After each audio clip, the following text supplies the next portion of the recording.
Limbah sawit ini bisa dimanfaatkan menjadi apa saja. Lalu, apa semua limbah atau hanya sebagian saja? Mari simak ulasan berikut ini.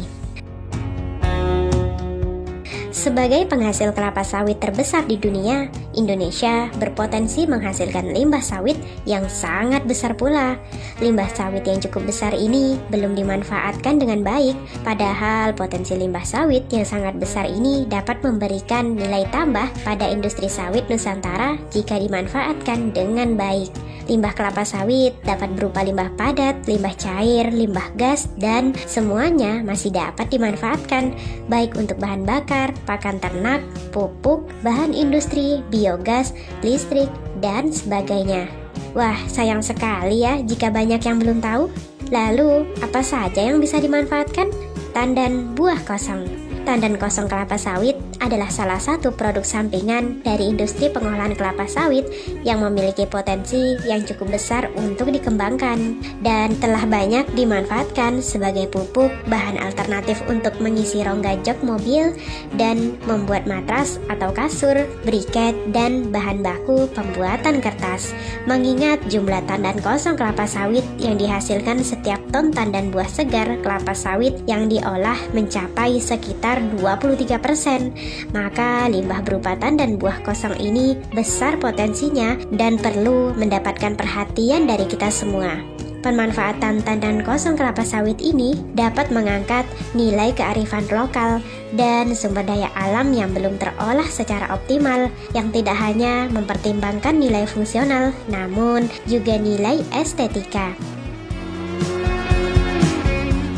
Cangkang sawit. Cangkang sawit baik untuk bahan arang karena cangkang sawit memiliki kandungan zat lignoselulosa sehingga arang yang dihasilkan memiliki kualitas yang tinggi.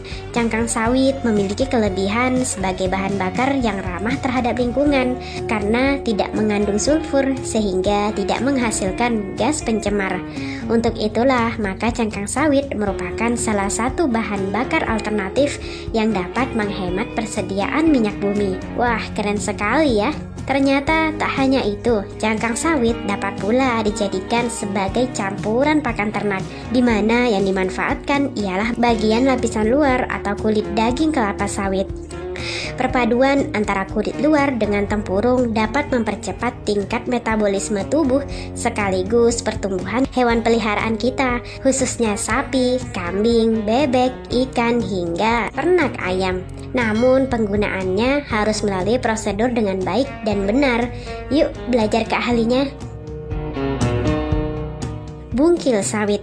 Bungkil inti sawit merupakan salah satu hasil sampingan pengolahan inti sawit dengan kadar 45 hingga 46% dari inti sawit tersebut. Bungkil inti sawit dapat digunakan untuk pakan ternak, namun memiliki palatabilitas yang rendah sehingga menyebabkan kurang cocok untuk ternak monogastrik. Hewan monogastrik adalah hewan dengan lambung tunggal, di mana termasuk di dalam kelompok tersebut salah satunya adalah sebangsa unggas yang tidak dapat melakukan proses penguraian bahan pakan berserat tinggi. Bungkil sawit lebih sering diberikan kepada hewan ruminansia, terutama sapi perah. Bungkil inti sawit biasanya dapat diberikan sebesar 30% dalam pakan ternak, namun dapat digunakan pula hingga 40% dalam konsentrat untuk penggemukan ternak yang ditambah dengan 20% molasses. Berdasarkan penelitian yang menggunakan bungkil inti sawit sebanyak 30% ditambah molasses 3,25% dan bahan lainnya pada ternak, hasilnya dapat menyamai bila ternak tersebut diberikan pakan konvensional. Dengan semakin berkurangnya lahan rumput dan padang gembala karena semakin banyak alih fungsi lahan untuk pembangunan, industri, perumahan, dan lain-lain, sementara populasi ternak semakin meningkat, maka diperlukan alternatif pakan ternak dari limbah sawit. Bisa menjadi solusi pakan yang murah namun tidak murahan. Limbah cair sawit. Limbah cair pabrik kelapa sawit merupakan salah satu jenis limbah organik agroindustri yang berupa air, minyak, dan padatan organik yang berasal dari hasil samping proses pengolahan tandan buah segar.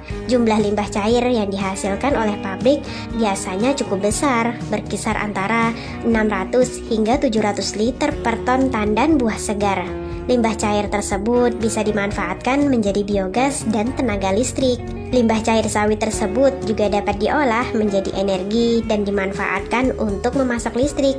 Limbah cair sawit memiliki kandungan organik, kemudian difermentasi dengan bakteri untuk menghasilkan biogas yang mengandung gas metana. Limbah gas. Limbah gas berasal dari gas buangan pabrik kelapa sawit pada proses produksi CPO. Selain menghasilkan gas metana sebagai energi, saat ini limbah cair juga dilaporkan dapat menghasilkan gas hidrogen sebagai energi. Cara menghasilkan gas hidrogen dengan menggunakan teknologi elektrokoagulasi. Dengan pemanfaatannya menjadi energi listrik, Indonesia dapat berkontribusi pada keseimbangan lingkungan hidup serta sekaligus meningkatkan rasio elektrifikasi nasional. Tandan kosong kelapa sawit juga berpotensi dikembangkan sebagai biomasa untuk menghasilkan sekitar 50.000 megawatt. Biogas merupakan sumber energi yang dihasilkan setelah proses pembusukan tandan kosong selama 2 bulan dan dimanfaatkan untuk keperluan memasak. Upaya pemanfaatan limbah sawit ini perlu digalakkan, baik limbah padat maupun limbah cair, karena masih memiliki nilai ekonomis yang tinggi, sehingga dapat meningkatkan penghasilan pekebun kelapa sawit.